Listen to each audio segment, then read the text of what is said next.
guys, this is Misty from the Book Rat, and this is in my mailbox for May 15th, 2011. I'm going to start with a couple of books I actually forgot to include in my IMM last week. They were books I got from the library. One is Memento Nora by Angie Smybert. I don't know if that's how you say that. I read some really good reviews of this, and it's pretty short, so I went ahead and picked it up, but I think it's actually going to end up going back without being read because I think I just don't have the time for it right now. But it sounds really cute. I love her hair. Love it. And the other one I've actually already read. It's Castle Waiting Volume 1 by Linda Medley. My review for Lucky Road, which is included in Volume 1, went up in Fairy Tale Fortnight, but I wanted to read all of Volume 1, not just that little bit.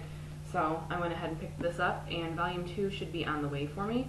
I love the design of this book. It's just really, really nice. It's a graphic novel, if you didn't realize. And it's excellent. I love it. So, those were supposed to be in last week's, but they weren't. The rest of this is all from this week.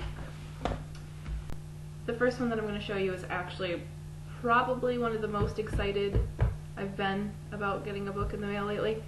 For a while, actually. And it is Supernaturally by Kirsten White.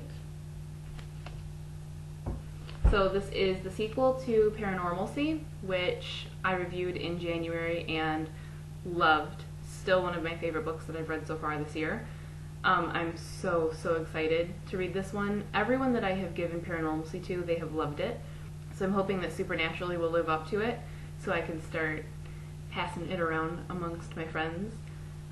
So really I don't have time to read this right now, and it doesn't come out until July, but I don't care. I'm gonna wiggle it in and just save my review for closer to the release date. So I'm gonna be responsible and read it. I love it. Next I have two books that I got as a little surprise package in the mail from Ksenia because she's awesome like that. This one actually made my Wishlist Wednesday during Fairy Tale Fortnight, actually, and I posted the trailer about it too because I was so excited about it. It's The Girl Who Circumnavigated Fairyland in a Ship of Her Own Making, which is one of the best titles just ever. It's by Kat Valente, by the way. But it just sounds really good and kind of quirky new fairy tale style, and it has really great illustrations throughout. If you haven't seen the trailer, I'd highly suggest watching it because it looks awesome, and I love the song that's used in it. So really excited about this one. She also sent me Ruby Red by Kirsten Gier. I'm not sure if that's how you say her name. This was actually originally published in German, so this is a translation.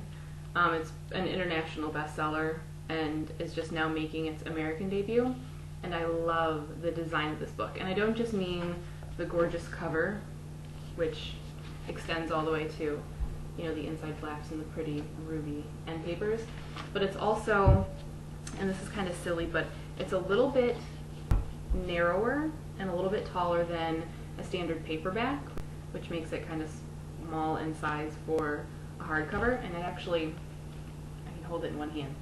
And I have freakishly small hands, so that's kind of crazy that I can hold it like that.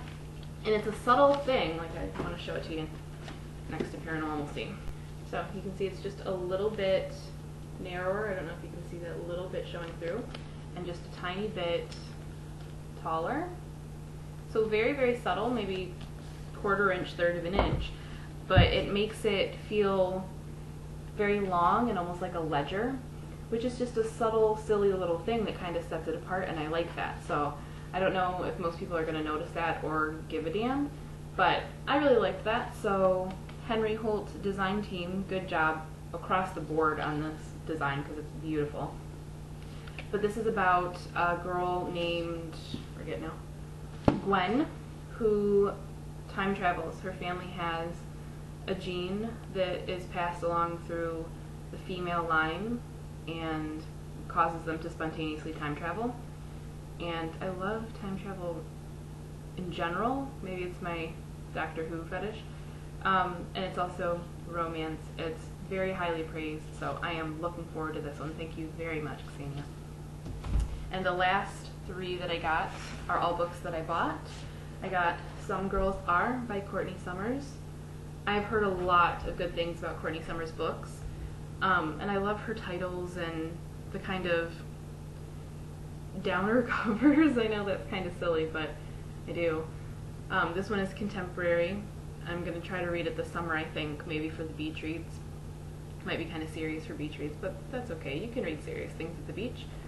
But I am looking forward to this. I've heard a lot of great things about this, and it was like $4, I want to say, on Amazon, so I went ahead and grabbed it. And then I got Nobody's Princess and Nobody's Prize, which are both by Esther Freisner. I'm not sure if I'm pronouncing that right. I'm sorry if I massacred it. But I thought they sounded really good. They are historical, and they're kind of like badass chick Helen of Sparta. And so it kind of works in classical mythology, but not in a damsel in distress way, and I thought that sounded really interesting. So I'm looking forward to these. I have heard a couple mixed reviews, but for the most part it seems to be more on the positive side, so someday I'll get to those. So that was everything I got in my mailbox. If you've read any of it and loved it or hated it, definitely let me know. And leave a link to your mailbox, and I'll be sure to check you out. Have a great day.